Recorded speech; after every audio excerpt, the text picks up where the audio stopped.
Can we move on to Puerto Rico? Puerto Rico. You're very involved in this discussion. Viewers of this network are very concerned about whether or not the hierarchy of bonds is going to be upended by this legislation that's moving through Congress. They buy bonds. They buy a lot of them, municipal bonds, et cetera. And there are certain rules and regulations that they expect to be followed.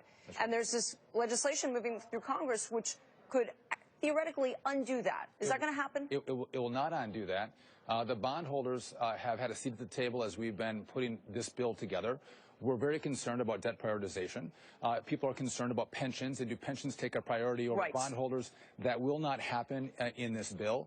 We give the bondholders a voice to negotiate before we get into court, which is what they wanted, to have a collective action movement to say, how can we restructure this debt as a pool? What about the issue of a stay where they wouldn't be allowed to sue? And this matters because there's a big payment coming up in July. And if Puerto Rico decides not to pay, they want the right to sue, because if they don't, they feel like the hierarchy has been upended just in a different way. So it is if we allow Puerto Rico to take the money that doesn't go to the bondholders and they put it somewhere else. Right. The bill prohibits that as well. I think you need to stay to say, we don't know the finances. We haven't had an audit of the island for 2 years. They haven't filed in a long time. They're a mess. We have to figure out the finances first. Everyone needs to take a pause. They need to feel comfortable that their money's not going to go somewhere else, that they're still going to have access to it. We're going to have debt prioritization, and a lot of bondholders get the problem that Puerto Rico is in, and a lot of them are buying into the plan that we're putting forward. Your fellow Wisconsin resident, Brian Sullivan, who's sitting right over there, asked earlier today, ask him why a nice guy from Wisconsin cares so much about Puerto Rico. Why does it matter to you? Because they're Americans. And we have to care about the crisis that's in Puerto Rico.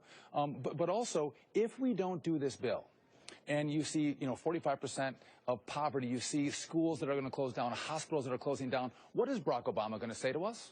He's going to ask for a bailout, and then you're going to ask Wisconsin taxpayers to send their money to Puerto Rico. Are you going to set precedent with this bill that is going to give Illinois and other troubled states a path, So 2 points. So first of all, we're not sending taxpayer money to Puerto Rico, number one. Number two, we're not restructuring bankruptcy law. This is territorial law, so we're not changing bankruptcy law. So this doesn't change Illinois or California's ability to file bankruptcy, because we haven't touched bankruptcy law, which is important to note. Okay. But this is the right thing to do, and that's why more bondholders are getting on board. We've given them a great voice. Even if they get to the point of going to court, the court has to do what's in the best interest of the bondholders. This is right for the island and bondholders. Everyone's a winner, kind of. Thanks for coming in. Hey, thank you. All right, Congressman Duffy.